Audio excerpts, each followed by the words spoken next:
I knew something was wrong the second I stepped out of my truck and heard my electric meter roaring like a jet engine. That cabin of mine, my peaceful mountain escape, my sanctuary from the city, was glowing like a Christmas tree even though I hadn't turned on a single light. And then I saw it, a bright orange extension cord, snaking across my porch, slithering into the trees like some kind of neon umbilical cord feeding a parasite. Before I could even process it, she stormed out of the woods. Karen. Frizzy blonde hair, oversized sunglasses, attitude bigger than the mountain itself. And when I confronted her, when I told her to unplug her illegal power tap from my home, she didn't just argue, she called the cops. On me. Right there on my porch, screaming into her phone that I was stealing community electricity from her, as if the property she trespassed onto somehow belonged to her. And trust me, that was just the beginning. Before we jump into the full story, let me know in the comments where you're watching from and what time it is there. And if you've ever dealt with a Karen or HOA nightmare, make sure to hit that subscribe button so you don't miss how this one ends. The truth is that cabin meant more to me than just four wooden walls sitting on a ridge. It was my escape hatch from the noise of the city, the deadlines, the traffic, the endless buzzing of other people's problems. I'd spent years dreaming about owning a place up in the Smokies, a spot where the air is cold enough to sting your lungs in the morning and quiet enough at night that you can hear the creek a quarter-mile away. And when I finally found it, a 5-acre patch of forest with a small log cabin tucked between two ridges, I didn't hesitate. I signed papers so fast the realtor joked I might sprain my wrist. Those first weekends felt like something out of a magazine. I'd drive up on Friday evenings with a cooler full of groceries tools rattling in the back of my truck and my mind ready to switch off from the world. The cabin had been empty for a while, so it needed work, fresh boards, new paint insulation, clearing brush, but I loved every second of it. There's a sort of honest therapy in doing work with your hands, especially in the kind of quiet that only mountains can give you. And because I'm an engineer by trade, the first thing I tackled was the electrical system. I hired a licensed electrician, installed a brand new meter, updated the breaker box, and even replaced half the outlets myself. I wanted the cabin to be safe, reliable, and ready for years of weekend retreats. Everything felt perfect for a while. Then the electric bills started creeping up. At first I didn't question it. Everything costs money, right? Maybe I'd left something running. Maybe the new heater pulled more power than I thought.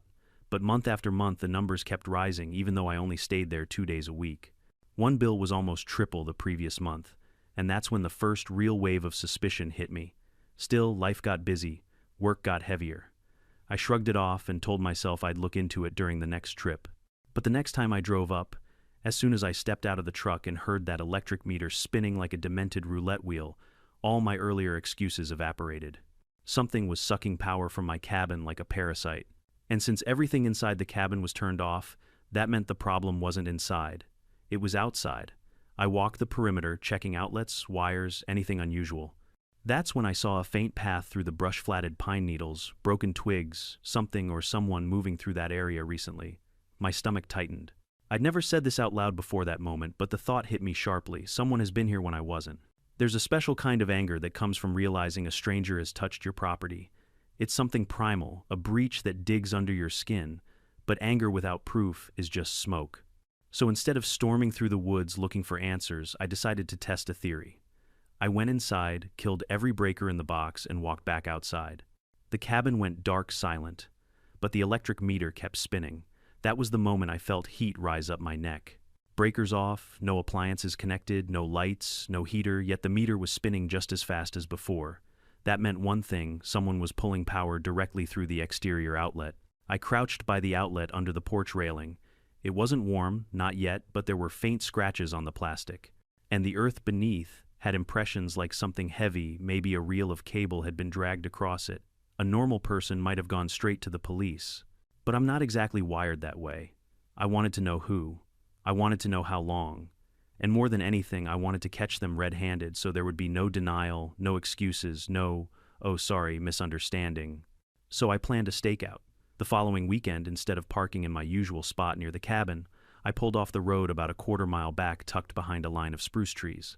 I hiked quietly up the old logging trail that curved behind my property and settled in where I had a clear view of the driveway. I brought coffee binoculars, a flashlight, and more stubborn determination than common sense. Morning came, slow fog curling like smoke through the branches. Birds chattered in the canopy. For a while I wondered if I'd made it all up in my head. That maybe it was a faulty meter or some stupid mistake I'd overlooked. Then a white SUV rolled slowly up my gravel driveway. I froze. The woman stepping out was around mid-40s, blonde hair frizzed into a humidity halo, big sunglasses, and a posture that screamed, "I own the world." She looked around like someone checking for witnesses rather than enjoying the view. Then she walked briskly to the side of the cabin, opened her trunk, and pulled out a massive orange extension cord, the commercial kind you use for power tools. She plugged it into my outlet like she was plugging into her phone charger. No hesitation, no shame, no guilt. She'd done this many times before. I felt my pulse hammer in my chest as I climbed quietly down the trail, anger and adrenaline mixing into something sharp. My boots hit the gravel, and I strode toward her, not yelling yet, just moving fast enough that she didn't notice until I was almost on top of her. "What do you think you're doing?" The woman spun around, startled at first, but then, unbelievably, her expression twisted into annoyance. "Excuse you," she snapped. "You can't just sneak up on people like that." "I'm the owner of this cabin," I said, pointing at the cord. "And you are stealing my electricity. I have every right to use this outlet," she shot back, as if reciting some personal scripture. "This is a mountain community. We share resources." "No," I said, "we don't. Unplug that cord, now." She folded her arms like a child, refusing vegetables. "I've been using this electricity for weeks. I need it more than you. My power got shut off." "How heartless are you?" I stared at her, unable to believe the level of entitlement pouring out of her like a broken faucet. "Your power bill isn't my problem. You are trespassing, and you are committing theft." "Go ahead," she said, lifting her chin. "Call the cops. They won't do anything. I'll just tell them I'm renting this cabin." I almost laughed at the stupidity of it, but instead I took out my phone. Her eyes widened for a split second. Then came the shrill nails on glass scream, "Don't you dare film me. I'm calling 911.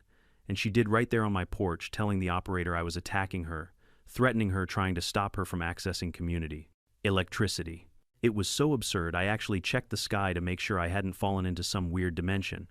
But believe me, the real insanity hadn't even started yet. Because the moment that cruiser rolled up my driveway, everything changed. And Karen finally learned the one thing she should have known from the start: I don't bluff, and I don't back down. I heard the crunch of gravel long before I saw the cruiser. Mountain roads echo like long metal throats. Every sound carries, especially when the person making the call is screeching loud enough to scare wildlife 2 counties over. Karen stood in the middle of my driveway, waving her arms like a stranded airline marshal, shouting, over here, he's the dangerous one, dangerous." Me, a middle-aged engineer holding nothing more than a phone and a bruised sense of patience. The cruiser pulled up 2 officers inside. The driver stepped out first, a tall guy with the sort of calm, neutral expression worn by someone who's seen too much stupidity to react anymore. The second officer, shorter, younger, stayed by the car, hands on his utility belt, eyes scanning everything. Karen rushed toward them like she'd been waiting her whole life for this moment. "Officers, arrest him immediately. He tried to assault me. He's stealing electricity. He's harassing community members." Her voice cracked on the last word like she was performing for an invisible camera. I half expected applause from the squirrels. The taller officer held up a hand. "Ma'am, slow down. One at a time." "What exactly happened?" She jabbed a finger toward me. "He attacked me because I was using the community outlet. He screamed at me and chased me through the trees. He thinks he owns this mountain." The officer turned to me. "Sir," I simply lifted my hand and pointed at the bright orange extension cord stretching across my porch like a fluorescent snake. If the officers followed that cord with their eyes, they'd see it trailing into the woods, disappearing into a patch of shrubs and pine needles where it continued downhill toward her property. I spoke calmly because someone needed to be the adult. "Officers, I own this cabin. I have the deed, the power account, everything. I found this woman trespassing and stealing electricity from that outlet." I pointed again. All breakers inside the cabin were off. The meter was still spinning. She plugged that in while I was off the property. "And that's a lie," Karen screeched.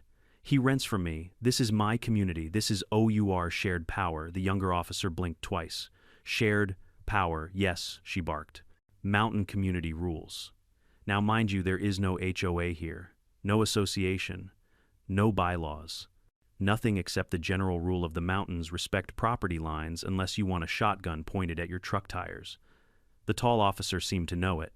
He rubbed the bridge of his nose like he wasn't paid enough for this. "Ma'am," he said, "do you have any proof that you rent this cabin to him? Any contract?" Karen froze for half a second. Her pupils flicked sideways, classic sign of someone who just realized they've walked straight into a wall of their own lies. "Well, I don't have it on me," she sputtered. It's at home, safe, very official.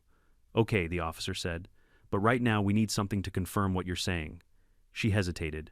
Then she inhaled deeply, lifted her chin, and said, I don't need to prove anything. He's the problem. I decided it was time to accelerate things. Officer, I said, handing over my folder, here's the deed, the utility bill and my name, photos of the electric meter from this morning, and logs of the spikes in energy when I wasn't here. The officer accepted the papers, flipping through them while Karen hovered close behind him, trying to peek and simultaneously acting offended that he was looking at them at all. When he got to the meter photographs, his eyebrows lifted. These were taken at what time? 6:12 a.m., I said. All breakers were off. No appliances were running. So what was drawing power? I nodded toward the cord. He followed its path with his eyes, then walked over to it, then bent down. His gloved fingers lifted it from the dirt. He gave me that look cops give when they realize the person yelling the loudest is the one guilty. Ma'am, he called. Where does this cord lead? It's none of your business, she snapped. Perhaps the single worst answer she could have picked. The younger officer stepped up. Actually, it is. If this cord is pulling power without permission, that's theft. Karen's face turned a shade of tomato red that would make the Hines family proud. It's temporary, she screamed. My power was turned off because of a mistake. The company is fixing it next week. He doesn't even live here full time. He won't miss a little electricity. The tall officer exhaled weary. Ma'am, that's not how the law works. I could have hugged him. Let's follow the cord, the younger officer said. Karen immediately threw herself in front of them like a frantic soccer goalie. No, you can't go down there. That's my private property. The tall officer looked her dead in the eye. If the cord is connected to stolen electricity, we have cause to inspect it. I almost burst out laughing at the expression on her face. Watching Karen grapple with the realization that the police weren't dancing to her tune was like watching a cartoon villain realize their plan had a giant hole in it. She stomped. Her foot literally stomped it like a 5-year-old denied candy. This is harassment, she shrieked. I know my rights, so do we, the younger officer replied calmly. And then the three of us, me and 2 officers, began walking down the slope following the orange cord. Karen followed behind us, shouting threats, half-truths, insults, and dramatic pleas to the universe. The deeper we went into the woods, the uglier the trail became. Broken branches, footprints, and tire ruts from a wheelbarrow. At the bottom of the hill, tucked behind a clump of overgrown rhododendrons, was her house. Calling it a house might be generous. It looked like someone took a mobile home, wrapped it in aluminum siding, and prayed it wouldn't fall apart in the next storm. And there it was. The orange cord ran straight into her living room window. Inside, visible even from the yard, were a rattling mini-fridge, a space heater glowing red, 2 lamps, a TV, a microwave, and God help me, an ancient AC unit duct-taped to the wall. The younger officer whistled long and low. Well, that's a lot. The tall officer turned to Karen, who now looked like she might either faint or combust. Ma'am, is there any reason you didn't mention you had multiple appliances running on a cord connected to someone else's property? I needed it, she shouted. It's cold, and my food will spoil, and the TV, I need it for safety. Noise scares away. Bears. I couldn't stop myself. There are no bears on this side of the ridge. Shut up, she screamed at me, which only made her look worse. The tall officer radioed something in, then motioned for her to stand aside while he photographed everything. Karen kept pacing, ranting about injustice and corrupt utility companies and how neighbors are supposed to help each other, while simultaneously telling them she never met me before today. The contradiction didn't help her. After the officers finished documenting the scene, they led her back up the hill. She kept insisting she'd done nothing wrong. Then the officers turned to me. Sir, the tall one said, we're going to recommend charges for trespassing, utility theft, and filing a false report. We'll need a formal statement later. Karen let out the kind of shriek usually reserved for horror movies. You can't do this to me. I'm the victim. This is my mountain community. No, ma'am, the officer replied. This is his property, and you've got a lot to answer for. As she protested, struggling, sputtering, the younger officer gently cuffed her hands behind her back. The sight of that orange cord lying limp on my porch behind her felt like poetic justice. A bright, tangled symbol of how entitlement always knots itself up in the end. They guided her toward the cruiser. She screamed the whole way. Something about lawyers, something about calling the mayor, something about suing me for emotional distress. But the moment the cruiser door closed and the locks clicked, the mountain went quiet again. Peaceful. Just the way I intended when I bought the place. They drove her off the mountain, her shrieks fading into the distance like some kind of unhinged wildlife call echoing through the trees. You'd think the story would end there with Karen in the back of a cruiser, justice served, peace restored. But life in the mountains has a funny way of stretching things out. Nothing is ever that simple. The officers stayed behind for a few minutes, taking additional photos and asking follow-up questions. The tall one, Officer Daniels, pulled out a small notebook and flipped to a fresh page. "Sir, before we clear out, walk me through your timeline one more time," he said. So I did. From the strange electric bills to the spinning meter, from killing the breakers to planning the stakeout, all the way up to catching Karen with the orange extension cord in hand. Daniels wrote everything down carefully, nodding occasionally, his expression shifting from neutral professionalism to something a little more annoyed. Not at me, at her, at the nonsense they'd been dragged into. "Just so we're clear," he said, "after I finished, you never gave her permission to be on your property or to use your utilities. I wouldn't let a cousin borrow electricity," I said, "let alone a stranger with a cord longer than most driveways." The younger officer, Cole, I think his name was, snorted, a laugh, but quickly pretended he hadn't. Daniels closed his notebook. "All right, we'll file the initial report. The detective unit will follow up for formal statements. From what we saw, this is a pretty cut-and-dry case." He hesitated. "She may try to spin more stories.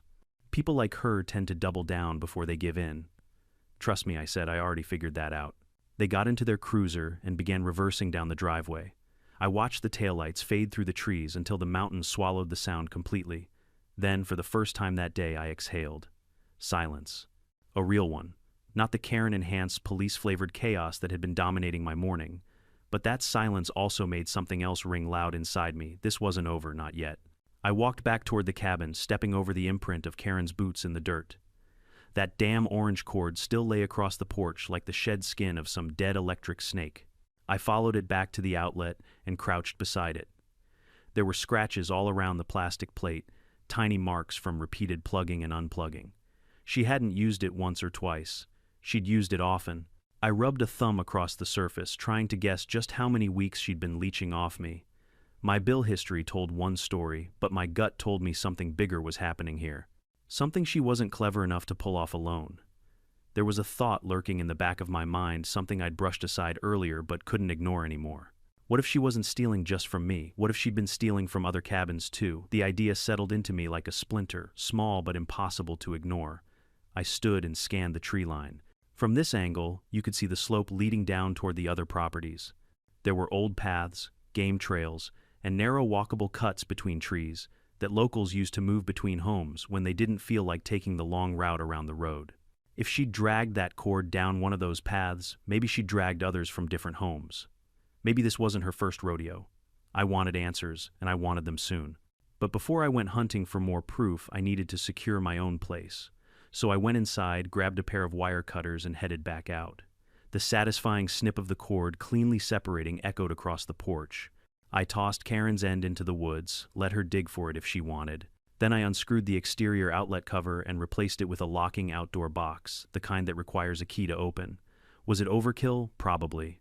But then again, I'd never had to protect my home from a full-grown woman acting like electricity belonged to the public domain.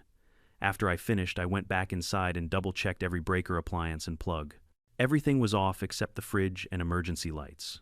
The meter outside slowed to a gentle crawl, finally reflecting the use of a normal, sane human being. For the first time since arriving, I felt my shoulders loosen. I made myself a cup of coffee, sat on the porch, and tried to relax. But my brain wouldn't let go of the lingering question, was Karen acting alone? Or was I just the first one smart enough to catch her? I didn't have to wait long to find out.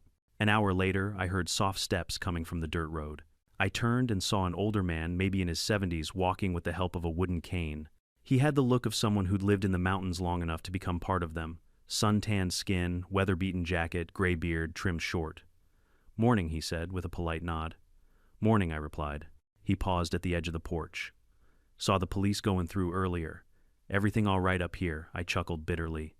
"Depends what you call all right." He tapped his cane lightly on the ground. "Heard rumors Karen was up to something. She's been poking her nose around a lot of cabins lately." My eyebrows shot up. "You're kidding." "Wish I was," he said, lowering himself onto the porch step. "Couple of the folks down the hill mentioned lights flickering at odd hours. One neighbor said he found footprints behind his garage. Another swore his outdoor outlet had been tampered with." My stomach tightened. So it was more than just me. The man leaned in, slightly lowering his voice. She's always been entitled, I guess. Acts like she's queen of the ridge, claims she's head of some kind of mountain committee that only exists in her imagination. I sighed. Figures. What'd she do to you, he asked. So I told him the whole story from start to finish.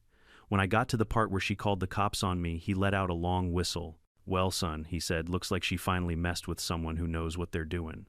Most folks up here don't know much about electricity. Hard to prove a theft without knowing how the system works. Lucky me, I said. Luck. He shook his head. Sounds more like good sense. The mountain needs more folks like you. His words warmed me more than the coffee. But the man wasn't done. You should know, he said carefully. Karen's been in trouble before. Not officially, but she's crossed lines. More than once. People were too polite or too tired to fight her. Not anymore, I said. I'm not letting this slide. He nodded approvingly. Good. Keep your eyes open. She'll fight this tooth and nail before she admits fault. I figured as much. He stood slowly, brushing pine needles off his jacket. If you need anything, you come by my place down the hill. Name's Randall. Thanks, Randall, I said. Seriously. He tipped his head. Take care now. And watch your outlets. With that, he walked back down the dirt path and disappeared among the trees. I sat there letting his words settle in. This wasn't just about a cord or a few dollars of electricity. It was about someone who carried entitlement like a weapon, someone who believed rules didn't apply to her, someone who needed to be stopped. And I had a feeling the next steps were going to be even uglier and a whole lot more complicated than catching a thief with a bright orange cord. But one thing was absolutely certain. Karen had picked the wrong mountain, the wrong cabin, and the wrong engineer to mess with. Randall's visit lingered with me long after he disappeared down the trail. The man had only stayed for a few minutes, but he dropped enough information to light a fuse inside my head. Karen hadn't just stolen from me, she'd been creeping around other properties, messing with outlets, sneaking through back trails. And most folks, according to him, were either too intimidated or too exhausted to deal with her. I wasn't intimidated. And after everything she'd pulled, I sure as hell wasn't exhausted. If anything, I was fired up. But before diving deeper into the Karen mystery, I needed to get my formal statement ready for the sheriff's office. They'd be calling soon, and being thorough mattered. So I went inside, grabbed my notebook, and began reconstructing the timeline with engineer-level precision meter, readings, breaker tests, cord direction, times dates, everything. It wasn't paranoia. It was preparation. When someone like Karen starts acting cornered, lies become their first language and volume their second. Around late afternoon, my phone finally rang. Unknown number, county sheriff's office. The man on the other end introduced himself as Detective Harris. His tone was firm but polite, the kind of guy who had probably seen every flavor of mountain nonsense imaginable. Mr. Dalton, he said, we've reviewed the initial report submitted by Officers Daniels and Cole. We'd like to schedule a formal interview with you, whenever you need, I said. Good. Tonight or tomorrow morning tonight works.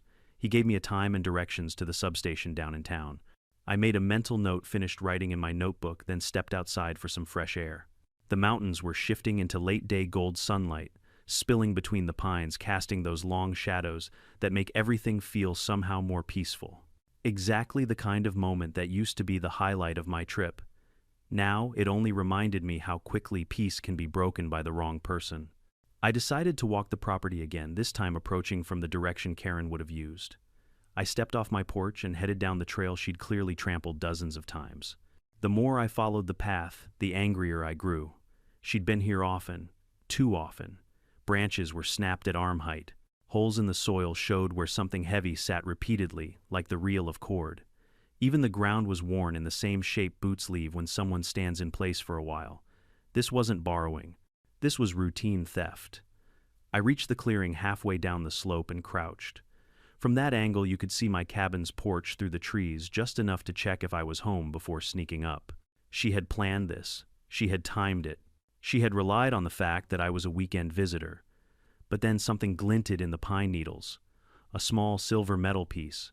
I reached down, brushed away the debris, and recognized it instantly, part of a three-prong adapter, cheap-worn and slightly bent. It looked like something pulled from an overloaded socket. I slipped it into my pocket. More evidence. I kept walking until I reached the bottom of the hill back toward the rough area behind her home. I didn't step onto her property, no need to make myself the villain in her next dramatic police call, but I looked around from a distance. Her backyard was a disaster zone. Old tires, broken appliances, A rusted swing frame, plastic bins stacked to the point of collapse, the kind of chaotic yard that screams, "Stay away unless you're wearing gloves and a tetanus shot." Then I noticed a second extension cord running through her window, this one blue, a different gauge, a different route. And it led not to my cabin. It led uphill toward the neighbor's property. A chill went through me, not from the wind, but from the realization that Karen wasn't just tapping my electricity. She was running a full-blown, multi-source parasitic power web like some kind of off-grid electrical octopus. And those neighbors probably didn't even know. I backed away carefully. This was no longer just a personal vendetta. It was the whole mountain's problem. I headed back up the trail, pacing faster than before. When I reached the cabin, my phone buzzed again, this time a text from Randall. Saw Karen's brother pull up to her place just now. Might cause trouble. Just a heads up. Fantastic. Just what I needed. A supporting cast member for Karen's circus. I locked the cabin door and grabbed my keys. Time to head down to the sheriff's office before any new nonsense erupted. The drive to town was peaceful, at least visually. The mountains rolled like giant waves, frozen in green, the kind of scenery that usually calms the mind. But my mind wasn't calm. It was ticking, organized, focused, methodical. I replayed Karen's tantrum, the lies, the cord, her home setup, all of it forming a pattern: entitlement, desperation, and a reckless belief that rules didn't apply to her. When I pulled into the sheriff's substation lot, Detective Harris was already standing outside, leaning against the doorframe. Tall, broad shoulders, gray in his beard, the look of a man who preferred facts over drama. Good. I had facts. "Mr. Dalton?" he asked. "That's me." He led me inside to a small room, not an interrogation room, nothing dramatic, just a desk, 2 chairs, and a coffee maker that looked older than I was. He motioned for me to sit. "Let's start from the beginning," he said. I walked him through everything, handing over the folder with photos, meter, logs, timestamps, and the new evidence, the broken adapter piece I'd found on the trail. He inspected it closely. "That's a melted ground adapter. Looks like someone's been overloading some circuits." "Wouldn't surprise me," I said. "She's running a space heater, AC, fridge, microwave, all through extension cords. And not just mine." He looked up sharply. "Explain." So I told him about the blue cord that led uphill. Detective Harris sat back, tapping the table thoughtfully. "We've had complaints the past few months," he admitted. "Flickering lights, breaker trips, odd meter spikes. We chalked it up to old wiring and storms." He narrowed his eyes. "But if what you're saying is right, she's been leeching off multiple cabins," I finished. He exhaled slowly. "This is worse than I thought." I expected him to be shocked. Instead, he looked tired, like a man who had seen variations of the same problem for years, but was always one witness short of stopping it. "Karen has a history," he said quietly. "Petty disputes, noise complaints, some civil issues. Nothing criminal, until now. There's always a first time," I said. He nodded. "And you might have just given us enough to make it stick."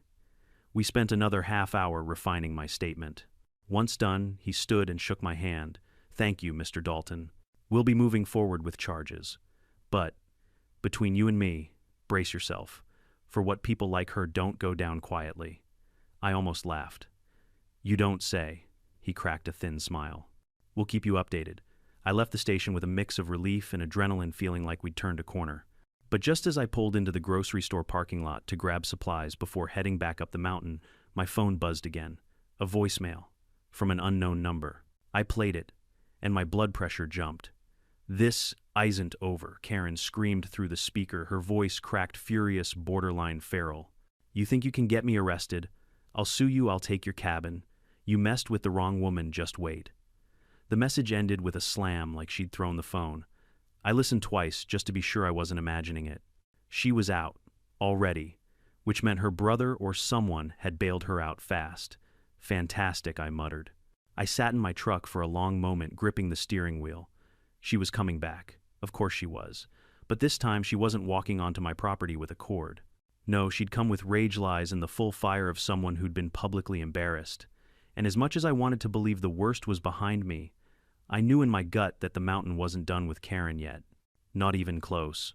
I sat there in the grocery store parking lot, gripping the steering wheel, as Karen's unhinged voicemail echoed in my head.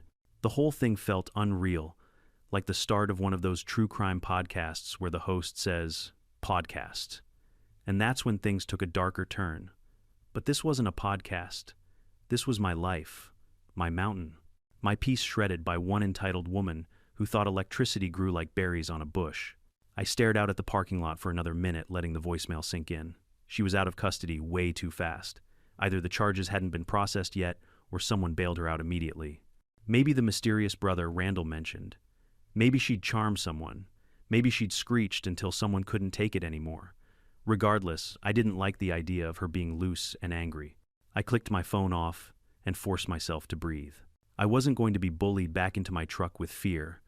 I wasn't going to let her dictate how I lived my life in the mountains. I'd bought that cabin to get away from chaos, not to invite more of it. So I walked inside the store, grabbed what I needed, and headed back up the mountain road. Every twist of that winding road felt heavier than usual. The trees seemed closer. Shadows stretched longer across the gravel. I kept checking my mirrors, not because I expected to see Karen tailing me, but because I wouldn't have put it past her to follow me from the station in some dramatic attempt to confront the liar she'd decided I was. But thankfully, no white SUV appeared behind me. By the time I reached my driveway, the sun had dipped low enough that the sky looked bruised purple edges, final streaks of pink fading behind the ridge. I pulled into my usual spot, shut off the engine, and just listened. Silence. Real silence. No shouting. No police radios. No entitled banshee screaming about community electricity. It was almost eerie. I grabbed my groceries and walked toward the porch, glancing around the property as I went. The orange extension cord still lay where I'd tossed it earlier. I left it there. Let it rot in the dirt like a monument to stupidity. I unlocked the cabin door and stepped inside. Everything was exactly as I'd left it. Warm wood, faint scent of pine cleaner, soft hum of the fridge. Nothing disturbed.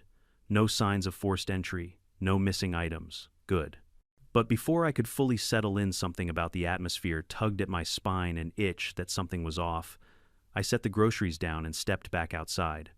Maybe it was paranoia. Maybe it was instinct. Maybe it was just Karen's voicemail ringing in my ears like a threat stuck on replay. Whatever it was, I trusted it. I walked the perimeter again, slower this time, more attentive. The sky darkened, further stars beginning to poke through the canopy.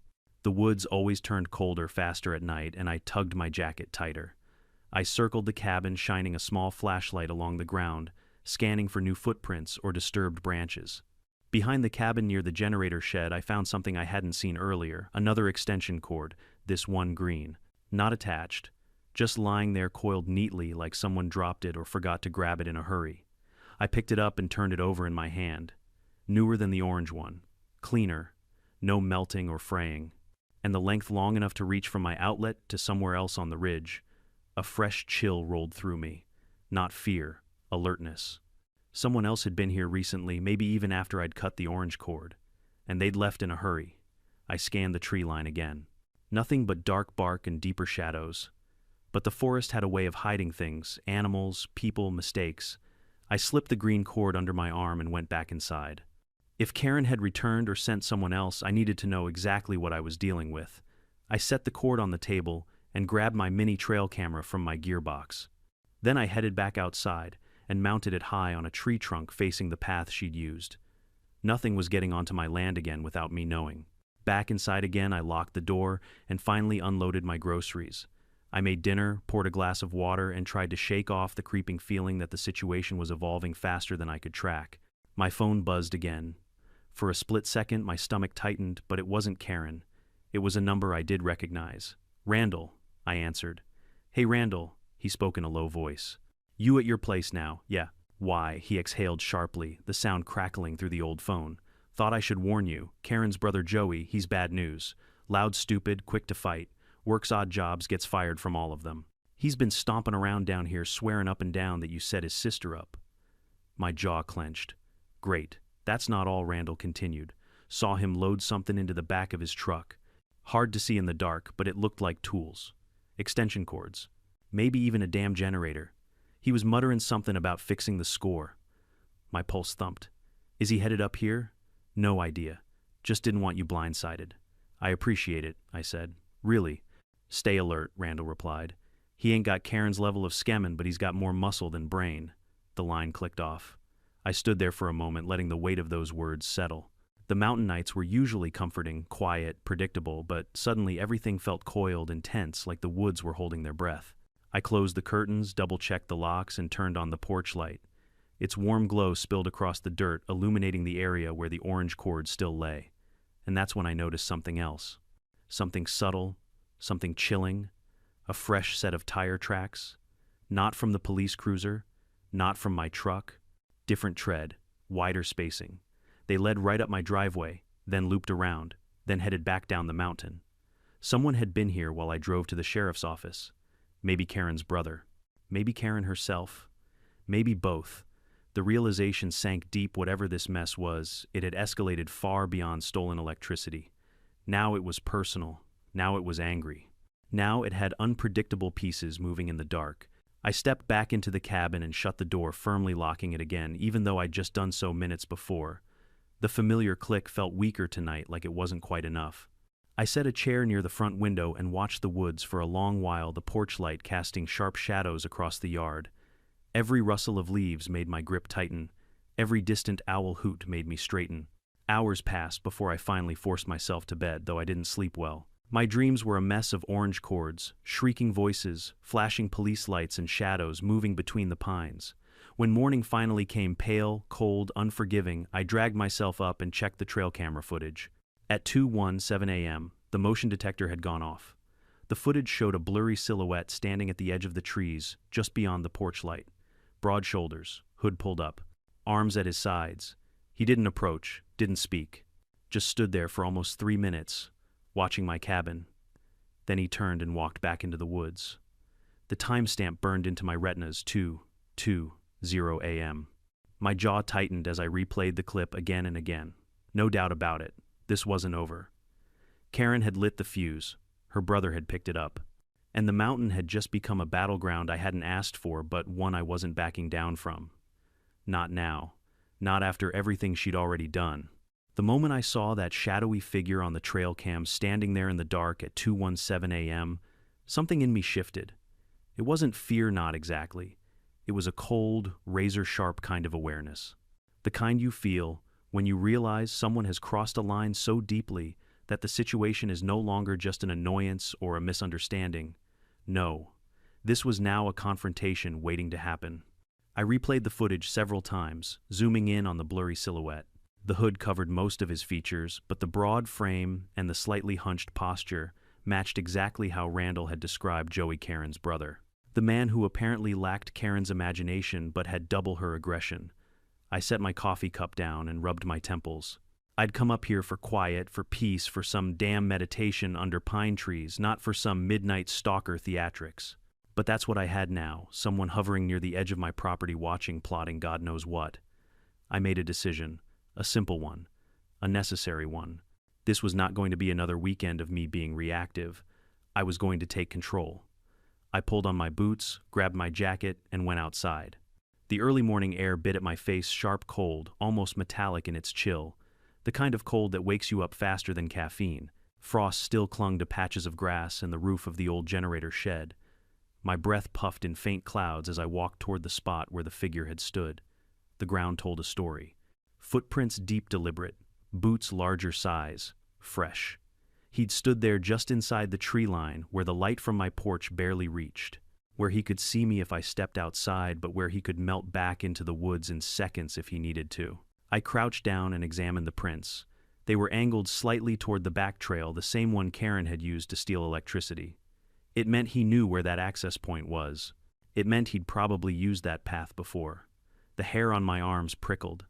I scanned the woods quietly, expecting stupidly to see him again. But the forest was empty, the only sounds, the rustling of branches and the faint whistle of wind pushing through the pines. Still, the unsettling truth lingered in my chest. He'd been close. Too close. Close enough to reach my porch if he wanted. I straightened up, tightening my fists in my pockets. I didn't want this turning into a Wild West showdown. I wasn't going to arm myself or escalate things with threats, but I wasn't about to let myself be intimidated either. So I went inside, sat at the table, and called the sheriff's office. Detective Harris answered on the third ring. "This is Harris." "It's Dalton. I've got new information."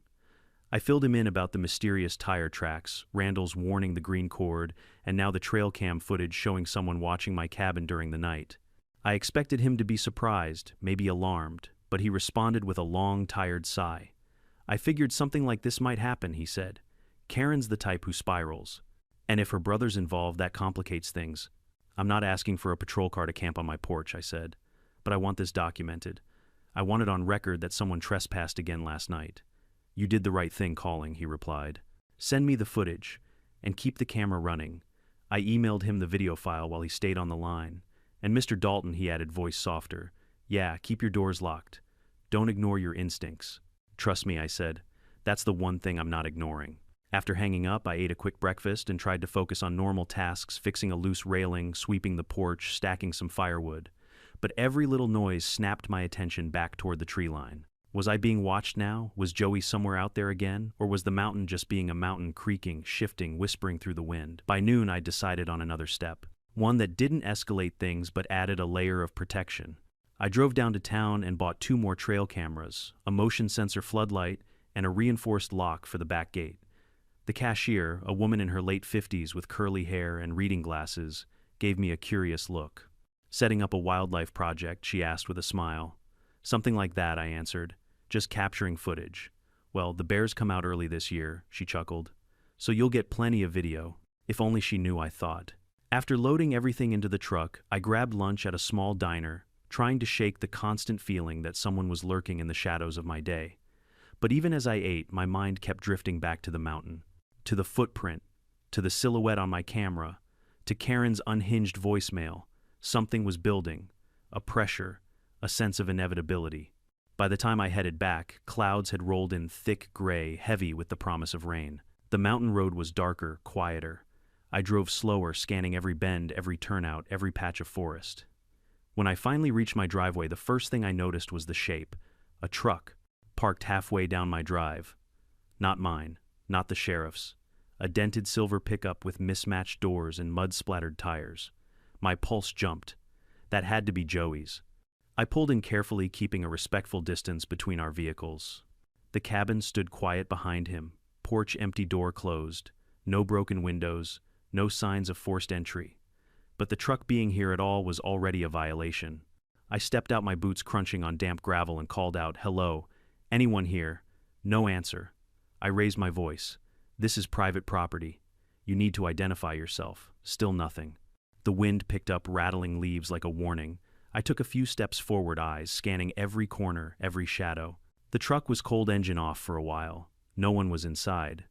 I circled toward the back of the cabin, heart thudding, expecting the worst, another cord, another trespass, some kind of sabotage. Instead, what I found froze me in place. A small metal box sat on the ground behind the cabin. Open, wires spilling out. And the side panel of my breaker box was pried loose just slightly, but unmistakably. Someone had tried to tamper with my electrical service. Not steal, not borrow, tamper. In anger, in retaliation, or in some pathetic attempt at a lesson I didn't know, but the implication was crystal clear. This wasn't about electricity anymore. This was personal. I crouched, examining the box. The wires had been pulled, but not fully disconnected, likely because whoever did this didn't know what they were messing with and got spooked. Maybe the trail cam triggered again. Maybe headlights from a passing car scared them off. Maybe they realized they were about to fry themselves. But the job wasn't amateur. It was impulsive, messy, driven by rage, which meant one person: Joey. I stood up, fists tightening at my sides.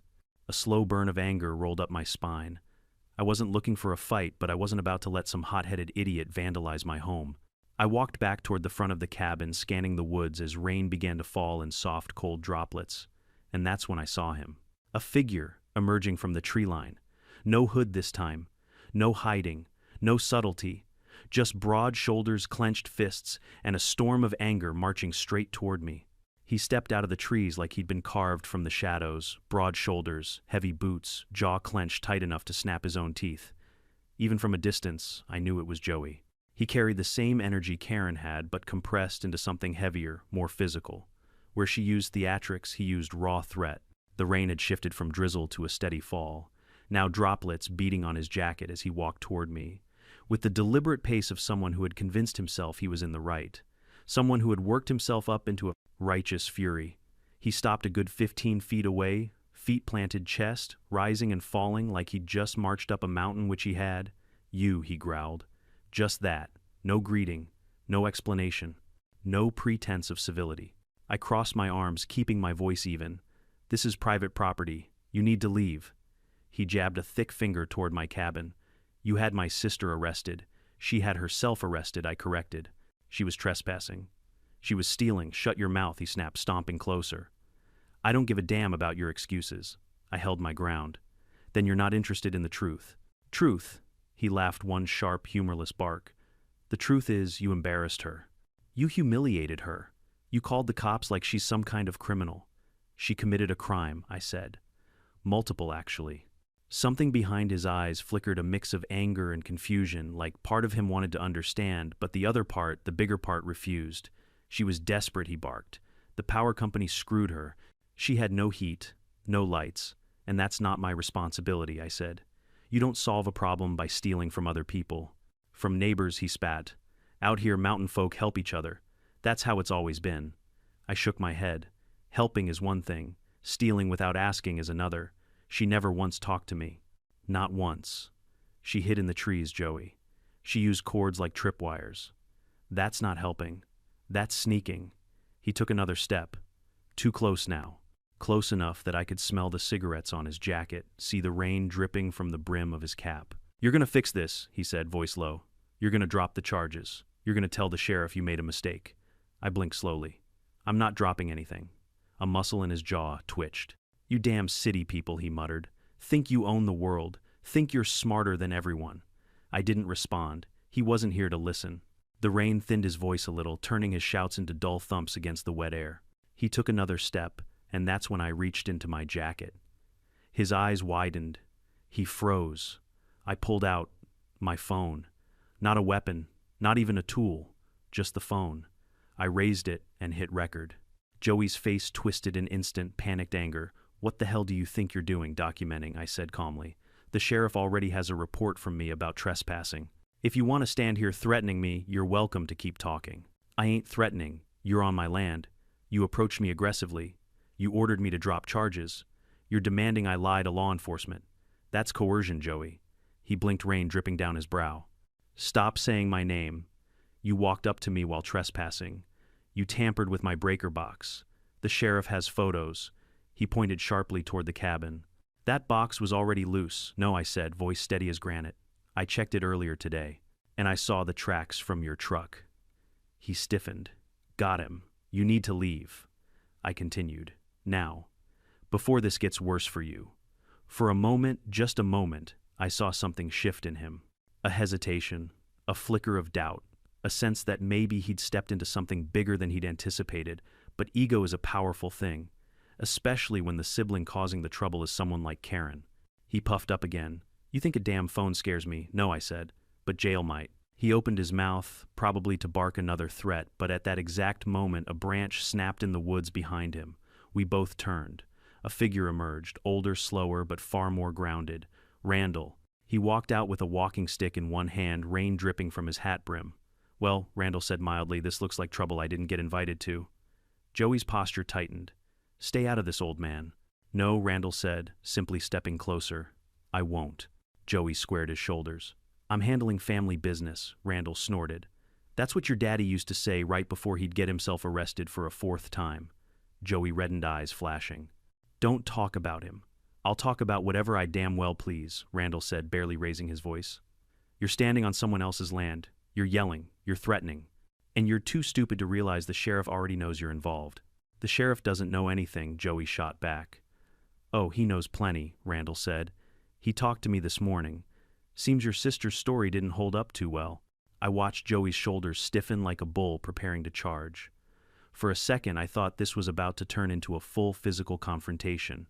My hand hovered near my pocket, not for a weapon, but to be ready to call the sheriff again. Then Randall stepped up next to me, not shielding me, not confronting Joey directly, just standing there. Firm. Unmoving. A wall. "You can do one of two things," Randall said calmly. "Walk back to that rusty truck of yours and leave. Or you can stand here and give this man every reason in the world to bury you in charges. I don't give a damn about charges, Joey growled. Then think about Karen, Randall said. Because everything you say right now, it's going to make her case worse. Much worse. Something flickered again in Joey's eyes, confusion mixed with reluctant self-preservation. She's already in deep, Randall continued, and you blowing up at her victim isn't going to help. You want to protect your sister, walk away. The wind blew through the trees, carrying the scent of wet pine. Joey stood there, breathing hard, chest-heaving, fists clenched. He looked from Randall to me, to the phone still recording. Finally, he spat into the dirt. Fine, he muttered.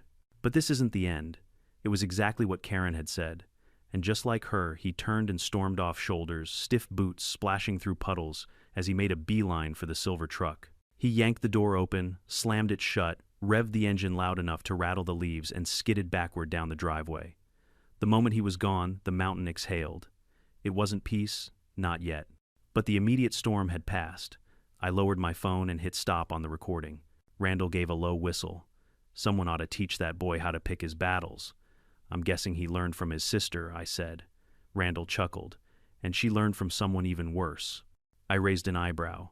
Meaning, that family's been causing problems up and down this ridge for years, Randall said. Entitlement runs in their blood the way sap runs in a pine tree. I sighed, wiping the rain from my brow. This is getting out of hand. It's been out of hand, Randall corrected. But now you've got evidence, and a whole lot of people willing to back you. He put a hand on my shoulder. It wasn't comforting in a sentimental way, but in a steady, grounding way. You're not alone up here, he said. Not anymore. I nodded, letting that sink in. For the first time since this nightmare began, I felt something new settle inside me. Not fear, not anger, strength, because now I knew the mountain had my back.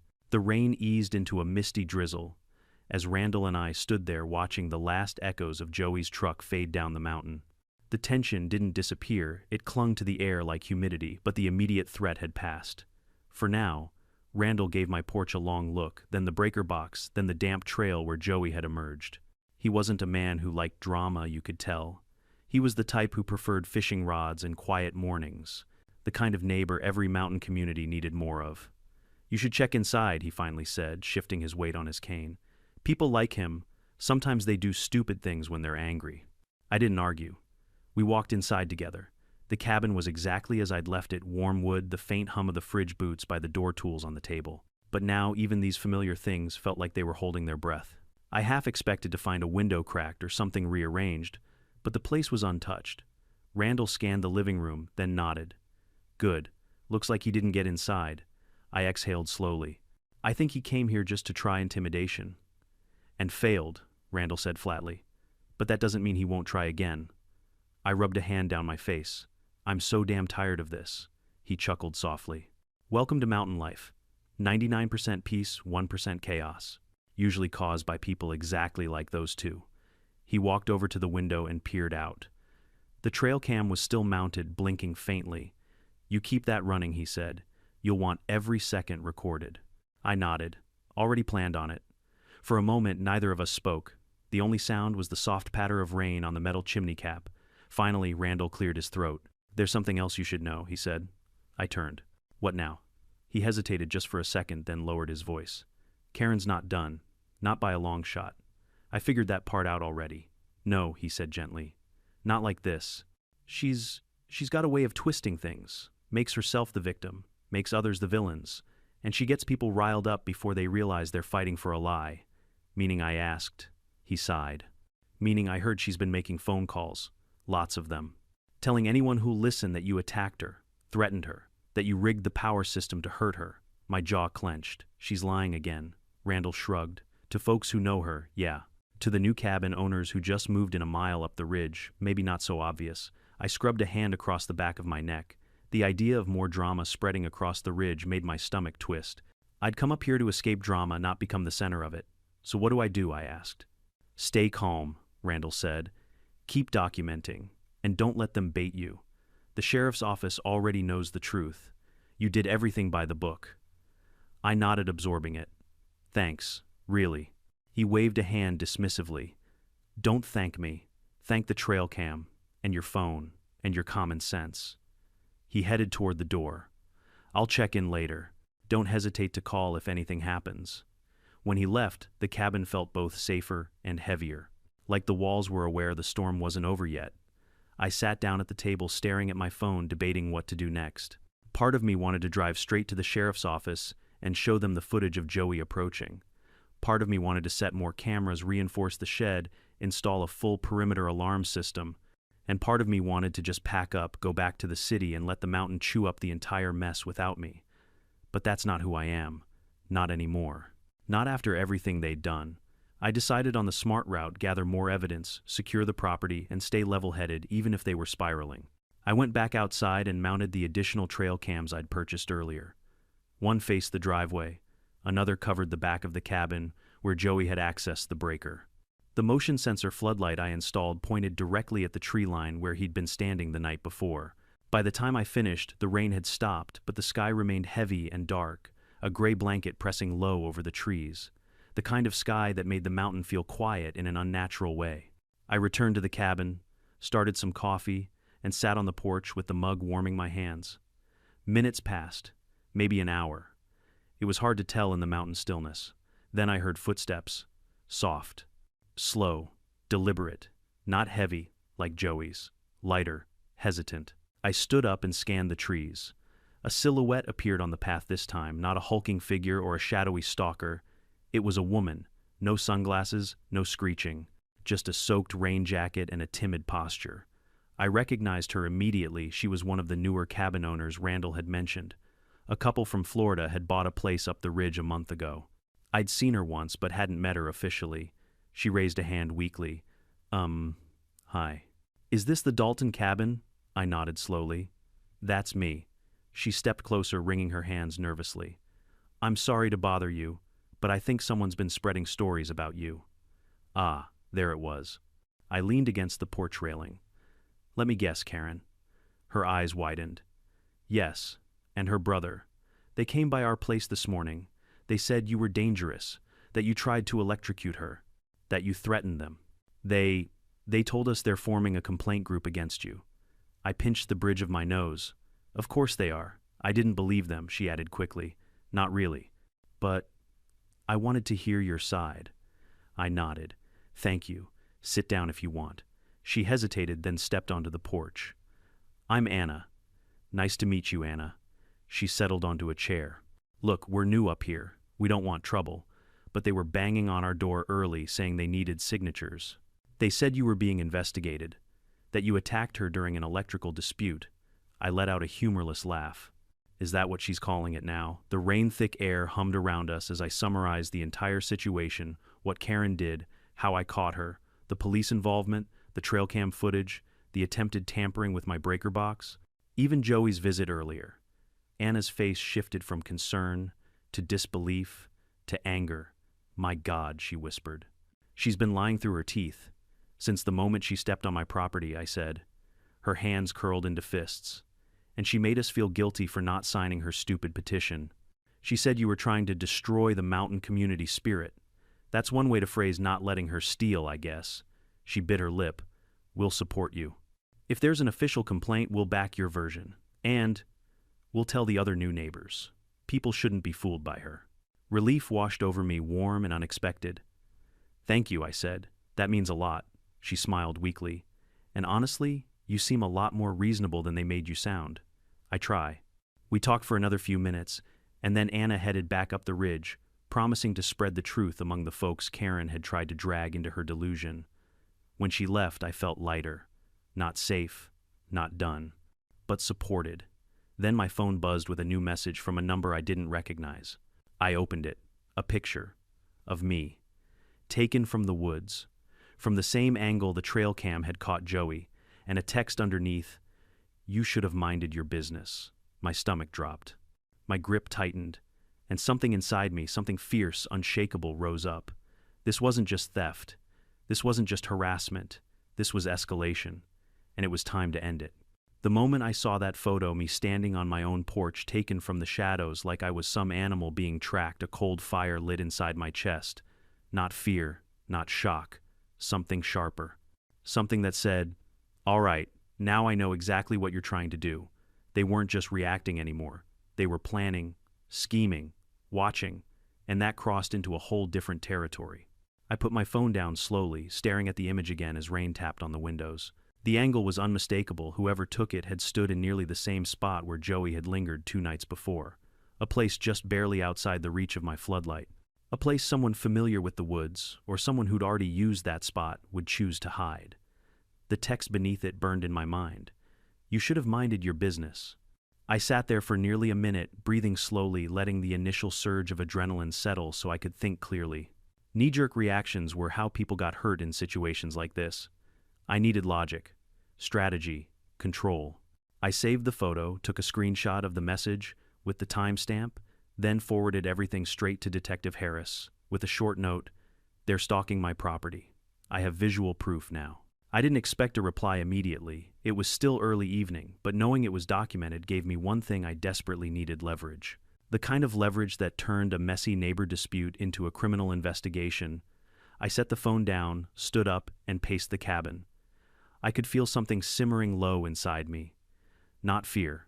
A kind of anger I hadn't felt in years, anger sharpened by violation. I paused by the window, staring out at the darkening tree line, waiting, listening. Nothing moved, but the woods suddenly felt too still, like whatever had been out there had slipped away the second I saw its handiwork. I ran a hand through my hair and forced myself to step away from the window. I locked both doors, double-checked the latches, and walked to the porch to flip on the floodlights. Bright beams washed over the yard, transforming the forest edge into a harsh metallic wall of branches and shadows. "You want to play games in the dark," I muttered under my breath. "Not tonight." I went back inside and took inventory: trail cams, running locks, secured breaker box reinforced. Still, I wasn't about to sit there alone waiting to see if something else happened, so I grabbed my phone again and called Randall. He answered on the first ring. "You all right?" he asked immediately. I exhaled. "Depends on your definition of all right. I just got a photo message from the woods. Someone took a picture of me. Threatening text attached." He muttered a sharp curse under his breath. "Send it." I forwarded it. There was a long pause. Then, "That's Joey, or someone with him. They want you scared." "Well, I said they picked the wrong engineer." Randall chuckled darkly. "Good, because I'm coming up." "You don't have to, I'm coming," he repeated. "Give me 10 minutes. Despite everything, I felt a subtle wave of relief. Not because I needed protection, but because having another set of eyes and someone who knew these mountains better than anyone felt like placing another stone between myself and chaos. 10 minutes later, I saw the glow of Randall's lantern through the trees. A moment after that, he walked onto my porch, raincoat dripping, expression set in a grim frown. He stepped inside and shut the door behind him. "Let me see the message again," he said. I handed him my phone. He studied the image, frowning as if memorizing every pixel. "That's taken from the old game trail," he muttered. "Half-mile loop behind your property. Only folks who know the ridge use it." "Which means Joey," I said. "Or Karen," he added. "Don't underestimate her. She's crazy, but she's crafty." I nodded. "What do you think they're planning? Nothing good." He sank onto one of my chairs. "But I'll tell you this, people like them push as far as they think they can get away with. Once someone pushes back harder, they fold. And how do we push back harder?" I asked. "By making sure the law has everything. Every message, every threat, every photo. And by making it damn clear that their bullying won't work." I sat across from him. "Detective Harris has the footage and the message. You think that'll be enough?" "It'll be enough to start something real," Randall said. "Enough that the next time they try anything, the sheriff won't be asking questions. He'll be putting cuffs on someone." I exhaled slowly. "Good." We sat in silence for a minute, each of us listening to the distant patter of rain on the roof. Then Randall looked at me with an expression I couldn't quite read. "Can I ask you something?" "Sure." "Why are you fighting so hard?" The question wasn't accusatory, just curious. Quiet. Earnest. I took a breath. "Because I worked my whole life to get this cabin," I said slowly. "Because this place is supposed to be peaceful. Because I won't be bullied off land I legally own. And because if I don't stand up now, they'll do this to the next person. And the next. And the next." Randall nodded. "Good answer." We shared a small, tired smile. His phone buzzed then. He glanced at it. His eyebrows shot up. "Well, Randall said you're not the only one they're bothering." "What now?" He held up the screen. Several messages from neighbors up and down the ridge. One read, "Karen and Joey came by again, asking us to sign their complaint, getting hostile when we refused." Another, she said, "Your cabin's under investigation. We know that's a lie. You need help. Another heard yelling outside their place an hour ago. Sounded like a fight. And another she's telling people you're trying to get her evicted from the ridge. Just a heads up. I sat back. They were spiraling, unraveling.